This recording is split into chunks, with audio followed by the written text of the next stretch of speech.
I changed the setup slightly. One is I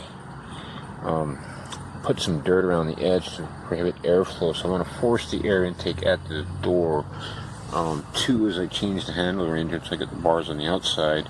That way I can get something on the top. There's not much space here. I've already tried cooking on this with this setup. I've already tried and lit up the other setup, and it had some issues.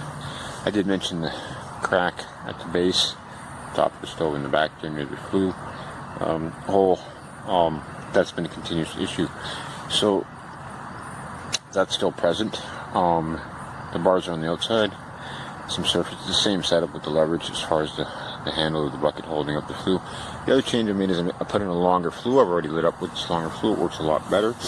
And I've experimented with the depth of the flue.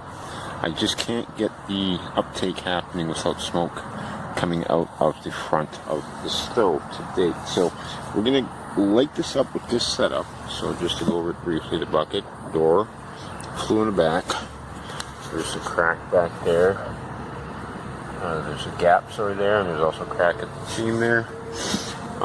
Sealed off the edges to force the airflow to come through this door. I've added this little lip just to possibly help me feed wood deeper in. There's a lot of fluid. Like that. So I have had problems with the dampness. The ground was damp, the wood's snapping nice, it's damp, a lot of moisture. And so we might not get a very clean ignition. As far as the pile of wood in there, I just kind of tossed it in there. There's no specific setup. I tried to space it out, tried to get stuff on top. But because I put the dirt around the edge first, or I need to get dirt around the edge, well, I could have piled it up nicely, put the bucket over top, got the dirt around the edge.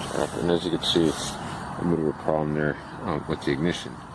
So there might be some fire going on in there that I can't see.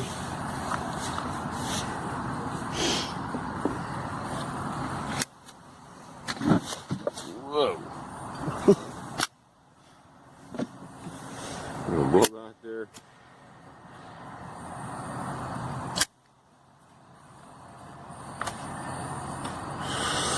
We'll see if we get that thing going. How's the flue? Okay, we actually do have smoke. I don't know my cigarette. I should put that out actually, because it disturbs the video. Get that completely out. It is. So there is some smoke at the door, but there is also smoke at the flue. Alright, so we got a nice steady stream coming up here, but we always have smoke coming out the door. If I come back here, see where that smoke's coming from. Indeed, it's coming off of a bit of smoldering wood.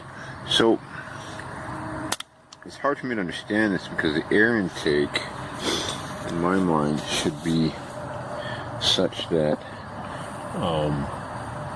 no smoke can come off the front. It could be that the door is just too high. I'm wondering if I shorten and stifle off the top part of that door, I might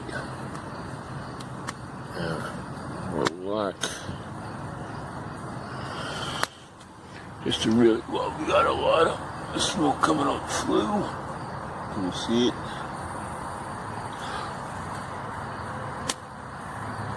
And it's hard for me to get up there and hold that door place. I just can't.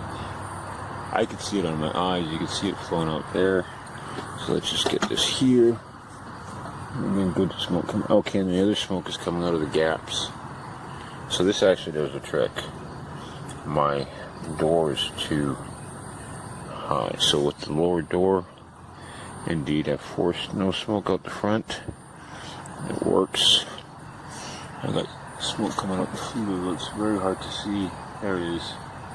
There it is. And then we have smoke coming out. I did mention the gap and the crack. So there we go. Beautiful. term. Now you see the smoke coming out the front because it was too high, the door. So if that thing is a good can or bucket without the crack, and we get a good seam happening at the flue, the bucket stove or walking stick stove actually works. Now, how do we fit this into something a little more? I know in the walking stick stove videos he says this is practical, this flue is practical with the walking stick. I'm not really keen on that, but a lightweight roll-up flue with a, well, very simple stove, and you got a pretty lightweight stove going for a pretty decent price. You just buy the flue, you get yourself a can, drill the hole right, get the door right, and you are done.